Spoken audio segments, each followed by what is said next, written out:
When, when a bigger reptile, we shut down, exactly. When we perceive that it's a bigger reptile, our boss or somebody who's really angry, we shut down, we contract, we disassociate, we disconnect. Sometimes we disconnect from our feelings, sometimes we disconnect from our body. I won't ask who, but it's probable, because of the society we live in, that some of the people in this room experienced some form of child abuse, child molestation, verbal abuse from their parents. Now, for those of you who had to undergo such a terrible thing, it's probable when a child is trapped like that, the only way the child can escape, the child can't fight back, the child goes out of their body. The child splits, the child punches through the body. I did a fascinating documentary many years ago about how almost every major channel and psychic had some history of child molestation or child abuse when they were a child. And that's what blew open their crown chakra. That's what blew it open for them. So that's again an extreme example of flight. And so, What percentage? oh, it was huge. Okay. 90%. Okay. 90%. Yeah. Of the people who were willing to talk honestly about it. It was a really fascinating documentary. I actually based it on a woman named Margot Chandley, who had done her doctoral dissertation on the relationship between being a channel or a psychic and early childhood abuse. And her dissertation so fascinated me that I did a whole documentary around it. So that's an extreme example of flight, but it's, you know, we've all been in that place where we just shut down, right? Because it just becomes so uncomfortable, so unpleasant. And freeze, of course, is when we're just kind of feeling overwhelmed and get that deer in the headlights look. So what we all just did was we practiced a way to move from the survival center up to the observer mode. How many of you can see the value of that? Wonderful. I really want to encourage all of you to practice this. Of all the things I've taught, this is the most consistently appreciated. This is where people who come to a second class go, man, that's really changed my whole reality. Because when we can start saying, I'm telling myself that, or I'm in my story that, instead of reacting to the world, we are in a much more empowered place.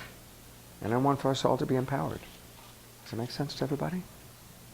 And so practice with each other. If you hear somebody, if you hear your friend or your roommate or your lover or your wife saying something like it's a fact that's painful, ask them, is that really, you know, is that an absolute fact? Or is that what you're telling yourself? Is that what your story has become? Now usually there is some truth to it. When I say I'm in my story that there's not enough money, or I'm in my story that I'm too fat, or whatever it is, there may be some truth to it. But when it becomes a story that runs us, now we're disempowered. And I'm sure we all know people who have painful stories that run them. And if that bothers us, it's because there might be some painful stories that are running us. When it goes into the empathy part of your brain, does it not cycle as much like in the other areas? Because a lot of times, you know, bad thoughts, they continually do that whirlwind. Right. Yeah. What happens is when we're in the observer mode in the empathy center, then literally there's a whole different thing going on in the physiology of our brain. We're not feeding the survival center. We're feeding the empathy center. We're dropping into our feelings, which is what we're going to practice, and that's the next step in a moment. The flip side of that is, you know the expression seeing red, right? Who in this room has seen red? Okay. Who in this room has been with somebody who's seen red? And what that might look like is you're with somebody and they get really triggered, and all of a sudden it's like the light goes out of their eyes and your sweet little daughter or lover or friend is gone. And there's somebody else that's there. How many of you experienced that? Okay. Okay. Well, what actually happened was that person got so triggered, they got so scared or so re-stimulated that the neocortex cuts off, and literally they go offline. They are no longer able to access their observer mode or their empathy center, because the human species, in order to survive, determined that when we're in an extreme state of survival, it's not to our value to be in observer or empathy mode. It's not like, I wonder if that saber-toothed tiger really wants to eat me. It's like, no, cut off all thing and run like hell. And because we have an ancestry where there was so much war, that guy coming at you with a sword, you don't have time to go, God, does he really want to hit me with that thing? I don't know, maybe I can try talking to him. Maybe we can talk about our feelings and needs and get out the 7 adjustments that Scott gave me. Well, by that time your head's gone. So in war and in extreme physical survival, we, the human species, developed cutting off that center and going straight into fight or flight. So we would have that extra rush of adrenaline to run or to fight to save our life. Make sense to everybody? The good news is we're not in physical survival anymore. So we have to learn how to not let that happen. Because when that happens now, that's when we get pretty scary, or somebody that we're with gets scary. I call it being abducted by the pain body. Being abducted by the pain body. And that's literally what it is. They've gotten re-triggered, re-stimulated, and they've been abducted by their pain body. Now, I know I talked about this a little bit last night. Is it okay that I'm repeating it? That's okay? Yeah? You hear it twice, it'll help anchor it in. So, what we want to learn how to do is learn what our triggers are. What are the words? For most people, tone of voice is a big trigger. That's the most common trigger. Learn what our triggers are. Share that with the people that we're close to.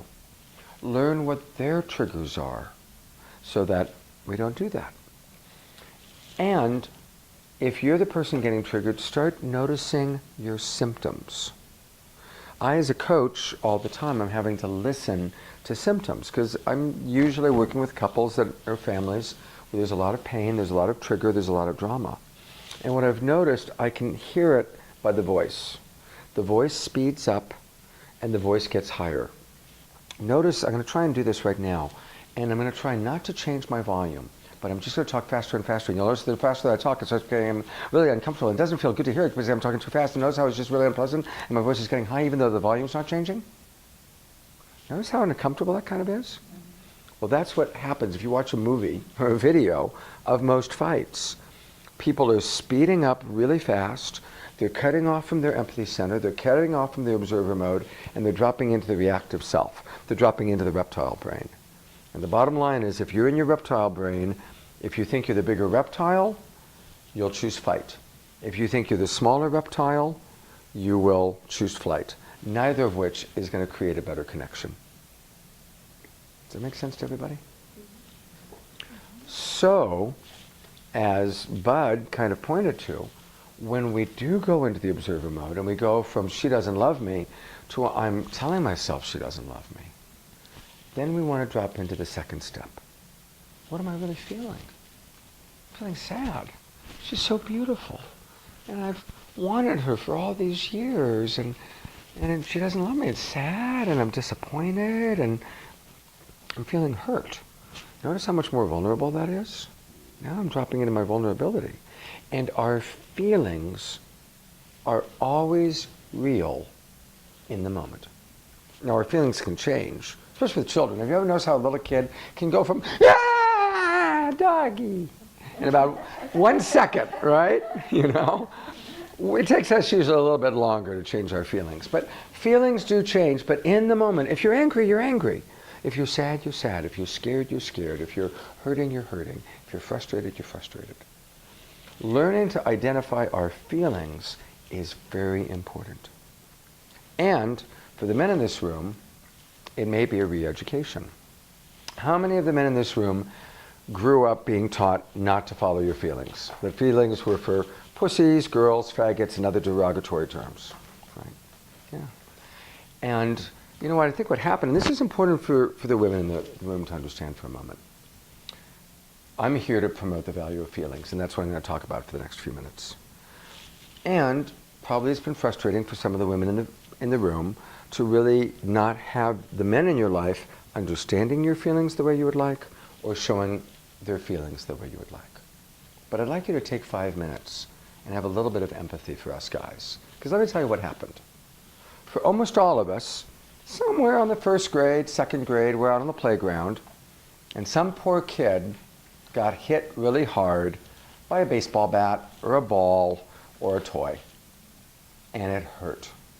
And that little kid did what was natural. He cried for the last time. Because all the other boys made a circle around him and told him that he was a pussy or a faggot or really ugly derogatory terms that indicate an ugly view of the feminine. And it's ugly and it's tragic. And all the boys in the circle who weren't crying said, boy, I'm never going to cry again. And that poor kid who was in the circle who cried really swore he would never cry again. Meanwhile, all of our male action heroes, in movie after movie, they get the absolute snot beat out of them. They just get holy hell kicked out of them, and then they bounce back up, and they're totally okay, and they beat all the bad guys.